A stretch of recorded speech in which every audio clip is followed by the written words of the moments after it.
সবাইকে সালাম জানিয়ে শুরু করছি পবিত্র মাহে রমজানে ডেটল সুরক্ষিত আমার রান্নাঘর অনুষ্ঠানে। আমি শেফ ফারজানা ইমন আপনাদের সাথে আছি। বরাবরের মতো আজকেও আমি একটা রেসিপি নিয়ে হাজির হয়েছি।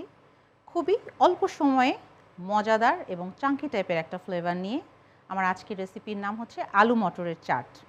তবে রেসিপির আগে অবশ্যই ভুললে চলবে না কিন্তু আমাদের কিচেনটাকে কীভাবে সুরক্ষিত রাখবো। হ্যাঁ, অবশ্যই হাইজেনিক ওয়েতে আমাদের ফুড বানাতে হবে, সেটা যেই ফুডই আমরা তৈরি করি না কেন। এবং সেজন্য ডেটল সারফেস ডিসইনফেক্ট্যান্ট স্প্রের একমাত্র উপায়। কিভাবে করব আমরা? সমস্ত কিচেনের টপ কাউন্টার সারফেস, আমরা আমাদের বার্নার, চপিং বোর্ড ইনক্লুডিং নাইফও খুব সুন্দরভাবে আমরা স্প্রে দিয়ে ক্লিন করে তারপরে কাজ শুরু করতে পারি। আমি অবশ্যই আগে থেকে করে নিয়েছি। এখন আমাদের সময় স্বল্পতা আছে যেহেতু আমরা মূল কাজে ফিরে যাব, বাট আমার যেটা লাগবে সেটা হচ্ছে আপনাদের সাথে একটু শেয়ার করব। খুব অল্প কিছু ইনগ্রিডিয়েন্টসে, ঘরে থাকা ইনগ্রিডিয়েন্টসে আমরা আজকে আলু মটরের চাট করে ফেলবো। এবং এখানে একটু বলে রাখা ভালো, আমি আলু আর মটরশুঁটি হাফ সেদ্ধ করে নিয়েছি, যেহেতু এখন সেদ্ধ করে প্রপারলি পুরোটা দেখানো সম্ভব না অল্প সময়ের মধ্যে। আপনারা মটরশুঁটির জায়গায়, যেহেতু আমাদের এখন সামার চলে আসছে, মটরশুঁটির জায়গায় অন্য কিছু অ্যাড করতে পারেন। আপনারা এখানে গাজর ইউজ করতে পারেন, টমেটো ইউজ করতে পারেন, ছোলা ইউজ করতে পারেন, ডাবলি ইউজ করতে পারেন, যেটাকে আমরা বুট বলি। আমি এখানে মটরশুঁটি নিয়ে নিয়েছি। আমার লাগবে একটা বোল। সব রেডি ইনগ্রেডিয়েন্টস দিয়ে আমি শুধু মিক্স আপ করব খুবই অল্প সময়ের মধ্যে। এখানে আলু সেদ্ধ করা 1.5 কাপের মতো আমি পরিমাণ মতো নিয়ে নিব। খাবার যখনই আমরা তৈরি করব পোরশনটা মাথায় রাখতে হবে আমি কয়জনের জন্য বানাচ্ছি। নিয়ে নিচ্ছি মটরশুঁটি। যেহেতু আমি এখানে একটা প্লেটে প্লেটিং করব, সার্ভিং প্লেটে, সো আমি একজনের পোরশনের অনুযায়ী তৈরি করছি। লাগবে আমার চাট মশলা,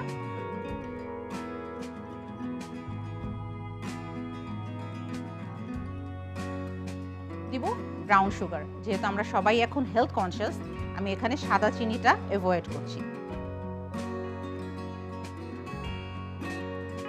একটা ট্যাঙ্গি সুইট সবকিছু মেলানো একটা টেক্সচার থাকবে। এখানে টেমারিন সস, যেটা বাজারেও কিনতে পাওয়া যায়, আমি এটা তেঁতুলের টক পাল্প করে দেন কনসেন্ট্রেট করে নিয়েছি। আর আছে টক দই। এখন এই দুটোকে আমি একসাথে মেলাবো।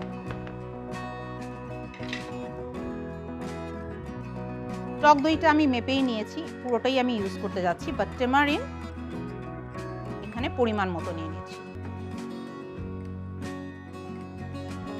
এটা ডিরেক্ট দিচ্ছি না, সেটারও কারণ আছে, কারণ কনসিস্টেন্সির একটা ব্যাপার থাকে। খুব বেশি থিক হয়ে গেলে কিন্তু আবার ভালোও লাগবে না। আমি চাই যে প্রত্যেকটা স্পুনে যেন এক্স্যাক্ট টেস্টটা আসে। এখন আমাদের কিছু ইনগ্রেডিয়েন্টস রেডি করার পালা। এখন আমি মূল প্রিপারেশনে চলে যাব এবং গ্রিন ভেজিটেবল কাটবো। তার আগে অবশ্যই আমার চপিং বোর্ড এবং আমার কাটিং নাইফটা ডেটল সারফেস ডিসইনফেক্ট্যান্ট স্প্রে দিয়ে আমি স্প্রে করে নিয়েছি, আপনারাও ভুলবেন না।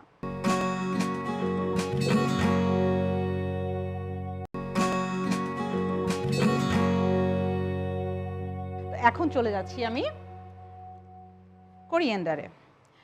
কোরিয়েন্ডার বা ধনেপাতা যেটাই আমরা বলি না কেন, আমি অবশ্যই ট্রাই করি সব সময় এটার শেকড়টাও ইউজ করতে, কারণ আমরা জানি না যে এটার শেকড়ে সবচেয়ে বেশি অ্যান্টিঅক্সিডেন্ট এবং ফ্লেভার থাকে। তো এটাকে ইগনোর করলে চলবে না, আমি এটা ইউজ করব। কিভাবে ইউজ করি দেখেন।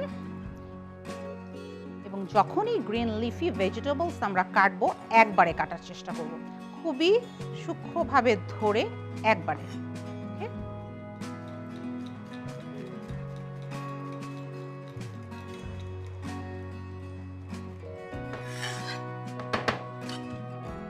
নিয়ে নিব সবুজ কাঁচামরিচ,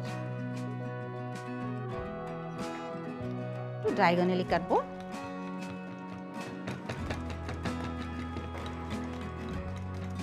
আমাদের চাট এটা সুন্দর করে মিক্স করে ফেলছি। হোল ডে রোজা রাখার পরে আমাদের কিন্তু ইমাজিনেশনে এটাই ভাসে যে টেবিল ভরা খাবার থাকবে, এবং আমরা যেহেতু ভাজা পোড়াতে ইউজ টু, এটা আসলে ট্র্যাডিশনালি যেটা হয়ে আসছে যুগের পর যুগ, বাট এখন কিন্তু সময় অনেকটা বদলে গেছে, সবাই স্বাস্থ্য সচেতন। এখন আমরা এরকম একটা ডিশ চাই যেটা দিয়ে খুব কম সময় এবং হেলদি কিছু আমরা খেতে পারবো। তো আমি এখানে ফুল অফ কার্ব আছে, পিস আছে, আমাদের যে গ্রিন ভেজিটেবলস আমি ইউজ করতে যাচ্ছি এটাও কিন্তু নিউট্রিশনস ভ্যালু অনেক, আর তারপরে থাকছে টক দই।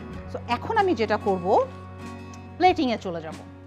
আর এটা আমার ইয়োগার্ট আর ট্যামারিনের যে ড্রেসিংটা,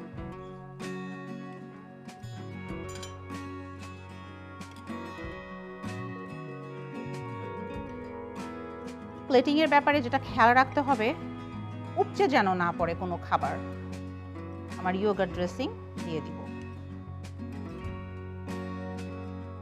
এরকম একটা ছোট্ট সস ডিসপেন্সার বা তাকিলা গ্লাস আমরা দিয়ে দিতে পারি।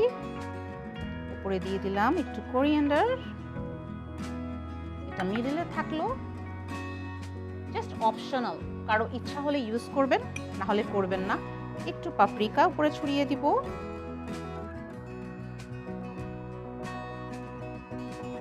ধনে পাতার সাথে এখানে আরেকটু টেস্টটা এবং ফ্রেগ্রেন্সটা খুব সুন্দর আনার জন্য আমি লেমন জেস্ট ইউজ করব। তো লেমন জেস্ট আমি এভাবে করে একটু নিয়ে নিব, তেতো সাইডটা যেন না আসে, শুধু স্কিনটা নিব।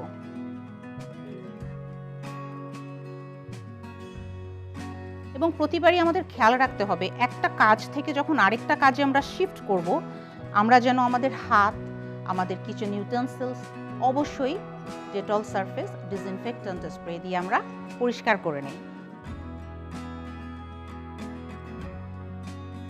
কোন জিনিসটা কিভাবে রাখতে হবে, রেফ্রিজারেটরে কিভাবে রাখতে হবে, রেফ্রিজারেটরের কথা প্রসঙ্গ যখন আসলোই এটাও বলে নেই, আপনারা কিন্তু ডেটল এই যে আমাদের সারফেস ডিসইনফেক্ট্যান্ট স্প্রেটা আছে, এটা কিন্তু রেফ্রিজারেটরে চোখ বন্ধ করে ইউজ করতে পারেন। যে শেলফগুলোতে আমরা খাবার রাখি, আমরা সুন্দর মতো স্প্রে করে ওয়াইপ করে দেন আমরা খাবার রাখতে পারি। এখন লেমন জেস্ট আমি উপরে জাস্ট এভাবে স্প্রিঙ্কল করে দিব, সো দ্যাট প্রত্যেকটা বাইটে যখন আমরা এক একটা স্পুনের বাইটটা নিব, আমাদের টক, মিষ্টি, ট্যাঙ্গি বিভিন্ন রকমের ফ্লেভার আসবে। তৈরি হয়ে গেল খুব সহজেই আমার আলু মটরের চাট। অবশ্যই সবাই বাড়িতে ট্রাই করবেন। ভালো থাকবেন, সুস্থ থাকবেন এবং সুরক্ষিত থাকবেন। আল্লাহ হাফেজ।